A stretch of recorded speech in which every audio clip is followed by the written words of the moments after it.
Hello guys, silk ത്രെഡ്സിൻ്റെ പുതിയൊരു video ആയിട്ടാണ് വന്നിരിക്കുന്നത്. അപ്പോൾ ഇന്ന് ഞാൻ കാണിക്കുന്നത് എംബ്രോയ്ഡറി മെഷീനത്തിൽ നമ്മൾ പീക്കോ ചെയ്യുന്നത് എങ്ങനെയെന്നുള്ളതാണ് കേട്ടോ.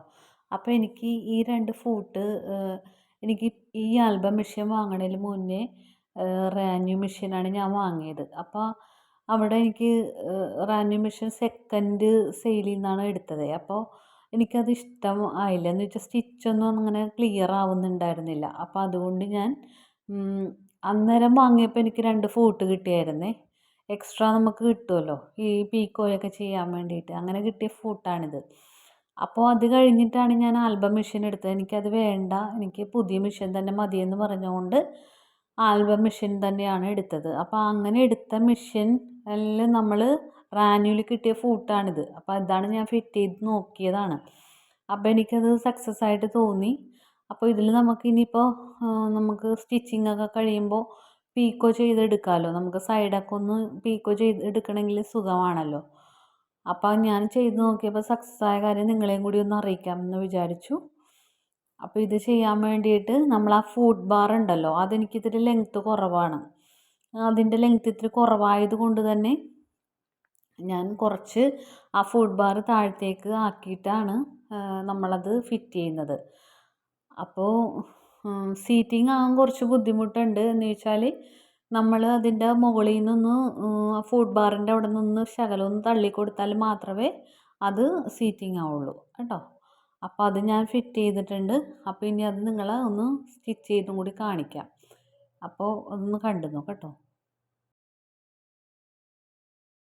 അപ്പോൾ പീക്കോ ചെയ്യുമ്പോൾ നിങ്ങളൊരു കാര്യം പ്രത്യേകം ശ്രദ്ധിക്കണം കേട്ടോ. നമ്മൾക്ക് ഇപ്പോൾ ഫ്രെയിമിലൊക്കെ വെച്ചിട്ടാണല്ലോ നമ്മളെപ്പോഴും ചെയ്യുന്നത്. അപ്പോൾ പീക്കോ ചെയ്യുമ്പോൾ ശ്രദ്ധിക്കേണ്ടത് 1 ഇഞ്ച് നിങ്ങൾ നീക്കിയിട്ട് വേണം പീക്കോ ചെയ്യാൻ തുടങ്ങണമെങ്കിൽ. ഇല്ലെങ്കിൽ ആ വെക്കുന്ന ഭാഗത്ത് തന്നെ തുടങ്ങി കഴിഞ്ഞിട്ടുണ്ടെങ്കിൽ അത് ഉള്ളിലേക്ക് പോകാനുള്ള ചാൻസ് കൂടുതലാണ്. അപ്പോൾ അതങ്ങനെ ചെയ്യരുത്.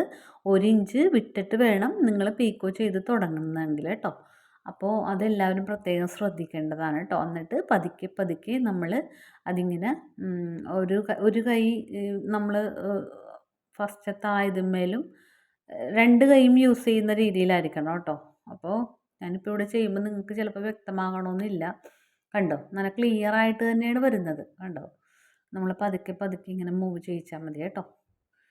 2 കൈയും യൂസ് ചെയ്ത് കൊടുക്കുന്നത് എന്താണെന്ന് വെച്ചാൽ നമ്മൾ വലിച്ചു പിടിക്കേണ്ടി വരും. ഇല്ലെങ്കിൽ ഇങ്ങനെ കട്ട പിടിക്കും അവിടെ, അതിൻ്റെ ഒരു ഭംഗി നഷ്ടപ്പെടും. അതിന് വേണ്ടിയിട്ടാണ് 2 കൈയും യൂസ് ചെയ്ത് ചെയ്യുന്നത് കേട്ടോ. അപ്പോൾ അതെല്ലാവരും പ്രത്യേകം ശ്രദ്ധിക്കണം കേട്ടോ.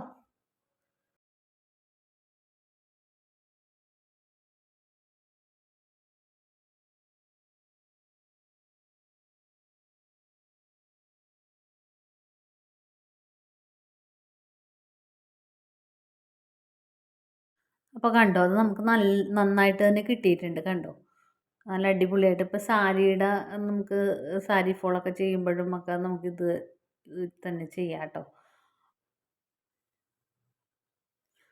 സൂപ്പറായിട്ട് തന്നെ കിട്ടിയിട്ടുണ്ട്.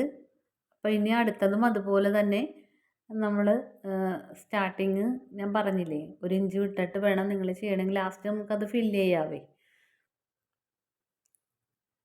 കണ്ടോ, പതുക്കെ പതുക്കെ നമ്മളെ കൈ ഇങ്ങനെ മൂവ് ചെയ്യിച്ച് അതും എടുക്കുക കേട്ടോ. അപ്പോൾ കണ്ടല്ലോ, പതുക്കെ പതുക്കെ നമ്മൾ അതിങ്ങനെ മൂവ് ചെയ്യിച്ച് കൊടുത്തിട്ടാണ് കേട്ടോ നമ്മൾ അതും എടുക്കുന്നത്. രണ്ടാമത്തെ ഭാഗത്താണ് കേട്ടോ ഞാൻ ഈ കാണിക്കുന്നത്.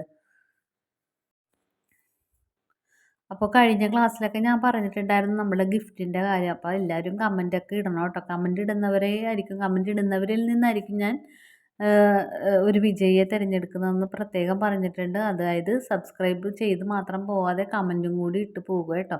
എന്നാലേ എനിക്കത് അറിയാൻ പറ്റുള്ളൂ. കമൻറ്റ് ഇടുന്നവരിൽ നിന്ന് മാത്രമാണെന്ന് ഞാൻ പിന്നെയും എടുത്ത് പറയുന്നു. അതിൽ നിന്നായിരിക്കും ഒരു വിജയിയെ തിരഞ്ഞെടുത്ത് നമ്മൾ ഗിഫ്റ്റ് കൊടുക്കുന്നത് കേട്ടോ. അപ്പോൾ അതെല്ലാവരും പ്രത്യേകം ശ്രദ്ധിക്കുക.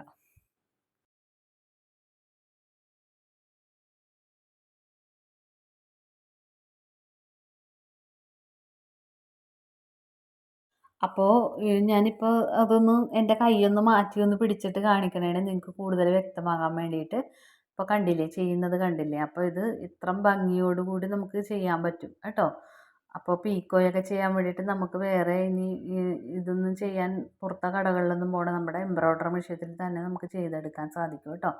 അപ്പോൾ എല്ലാവർക്കും വീഡിയോസൊക്കെ ഇഷ്ടമായ ലൈക്ക് ചെയ്യാനും ഷെയർ ചെയ്യാനും സബ്സ്ക്രൈബ് ചെയ്യാനും ബെല്ലൈക്കനൊക്കെ അമർത്താനും മറക്കരുത്.